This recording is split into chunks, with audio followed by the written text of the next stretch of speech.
नमस्ते। चलिए आज कुछ बहुत ही दिलचस्प और नई बातों के बारे में जानते हैं। हाल ही में अमेरिका के टेक्सास में भारी बारिश और बाढ़ आई, जिसके बाद एक पुरानी तकनीक पर फिर से बात होने लगी है, जिसका नाम है क्लाउड सीडिंग। आपने शायद इसका नाम सुना होगा। इसका मतलब है बादलों में सिल्वर आयोडाइड जैसे कुछ खास पदार्थ फैलाकर उन्हें बारिश करने के लिए उकसाना। ये तकनीक कोई नई नहीं है, बल्कि टेक्सास में इसका इस्तेमाल काफी समय से बारिश बढ़ाने के लिए किया जाता रहा है। कुछ लोग इसके बारे में अफवाहें फैला रहे हैं कि इससे अचानक खरबों गैलन पानी बनाया जा सकता है, लेकिन सच ये है कि विशेषज्ञ बताते हैं कि क्लाउड सीडिंग से सिर्फ सूखी जगहों पर थोड़ी बहुत बारिश बढ़ाई जा सकती है। ये हवा में से ही ढेर सारा पानी नहीं बना सकती। यह एक वैज्ञानिक प्रक्रिया है, कोई जादू या साजिश नहीं। एक छोटी सी जानकारी यह भी है कि दुनिया के कई देश, यहाँ तक कि भारत में भी सूखे से निपटने के लिए कभी कभी इस तकनीक का इस्तेमाल किया जाता है। अब बात करते हैं विज्ञान की दुनिया के एक और कमाल की, जो है क्वांटम टेक्नोलॉजी। वैज्ञानिकों ने इस क्षेत्र में कई बड़ी सफलताएं हासिल की हैं। उन्होंने ग्राफीन नाम के एक जादुई मटेरियल का इस्तेमाल करके ऐसे क्वांटम सर्किट बनाए हैं जो अब कमरे के सामान्य तापमान पर भी काम कर सकते हैं। ये क्वांटम कंप्यूटर बनाने की दिशा में एक बहुत बड़ा कदम है। इसके अलावा वैज्ञानिकों ने एक नए तरह के कण को भी देखा है, जो आने वाले समय में हमारे कंप्यूटर और फोन को और भी ज्यादा तेज बना देगा। एक और बड़ी खोज ये हुई है कि अब बिना चुंबक यानी मैग्नेट के भी एक खास तरह का कण पैदा किया जा सकता है, जिससे क्वांटम कंप्यूटर की ताकत और बढ़ जाएगी। यही नहीं, वैज्ञानिकों ने एक 11 मील लंबी क्वांटम सुरंग भी बनाई है, जिससे जानकारी को बहुत ही सुरक्षित तरीके से भेजा जा सकता है।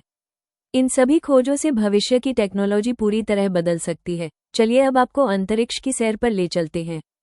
हाल ही में जेम्स वेब स्पेस टेलीस्कोप नाम की एक बहुत बड़ी और शक्तिशाली दूरबीन ने ब्रह्मांड की कुछ हैरान कर देने वाली तस्वीरें भेजी हैं। उसने 5 आकाशगंगाओं के एक झुंड की तस्वीर ली है, जो एक दूसरे के बहुत करीब हैं। साथ ही उसने 2 ऐसी आकाशगंगाओं की भी तस्वीर ली है जो आपस में टकरा रही हैं। इसी दूरबीन ने एक नए जन्मे तारे की भी फोटो खींची है, जिसमें से तेजी से गैस के फव्वारे निकल रहे हैं। ये तारा हमसे करीब 1000 प्रकाश वर्ष दूर है। आपको बता दें कि एक प्रकाश वर्ष वो दूरी होती है जो रोशनी एक साल में तय करती है, यानी यह बहुत ही ज्यादा दूरी है। हबल टेलीस्कोप ने भी एक तितली जैसी दिखने वाली खूबसूरत नेबुला और हमारे पड़ोस के ओरियन नेबुला की तस्वीरें ली हैं। इन तस्वीरों से हमें ब्रह्मांड को समझने में और भी मदद मिलती है। आजकल हम सब एआई यानी आर्टिफिशियल इंटेलिजेंस का इस्तेमाल करते हैं, जैसे कि ChatGPT। लेकिन यहाँ एक सावधानी बरतने वाली बात सामने आई है। ऑस्ट्रेलिया के वैज्ञानिकों ने एक स्टडी में पाया है कि इन एआई चैटबॉट को आसानी से ऐसी ट्रेनिंग दी जा सकती है कि वे आपको गलत मेडिकल सलाह दे और उनकी बातें सुनने में बिल्कुल सच्ची और भरोसेमंद लगे।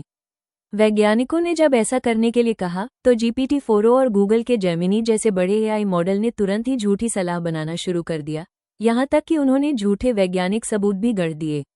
हालांकि क्लॉड नाम के एक एआई ने ऐसा करने से ज्यादातर बार मना कर दिया, जिससे पता चलता है कि इन पर सुरक्षा लगाना संभव है। इससे ये खतरा है कि गलत लोग इसका इस्तेमाल करके स्वास्थ्य से जुड़ी खतरनाक अफवाहें फैला सकते हैं। इसलिए किसी भी एआई से मिली सलाह, खासकर सेहत से जुड़ी सलाह पर आंख बंद करके भरोसा न करें और हमेशा डॉक्टर से ही पूछें। क्या आपने कभी सोचा है कि मंगल ग्रह पर कभी पानी की नदियां और झीलें थी, तो फिर वहां जीवन क्यों नहीं पनप पाया? वैज्ञानिकों ने हाल ही में इसके 2 बड़े कारण बताए हैं। पहली स्टडी के मुताबिक मंगल ग्रह की चट्टानों ने हवा में मौजूद सारी कार्बन डाइऑक्साइड गैस सोख ली। ये गैस ग्रह को गर्म रखने के लिए जरूरी थी। इसके बिना ग्रह ठंडा हो गया और वहां पानी बस थोड़े समय के लिए ही रहता था, और फिर लाखों सालों तक सब कुछ गहरी बर्फ में जम जाता था। दूसरी स्टडी में वैज्ञानिकों को मिट्टी की कुछ ऐसी परतें मिली हैं जो शांत झीलों या तालाबों में बनी थीं।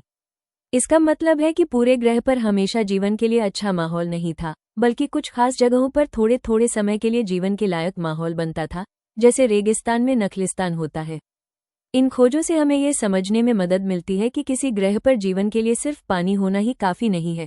आशा है आपको ये सारी जानकारी दिलचस्प लगी होगी। हमेशा कुछ नया सीखते और जानते रहिए।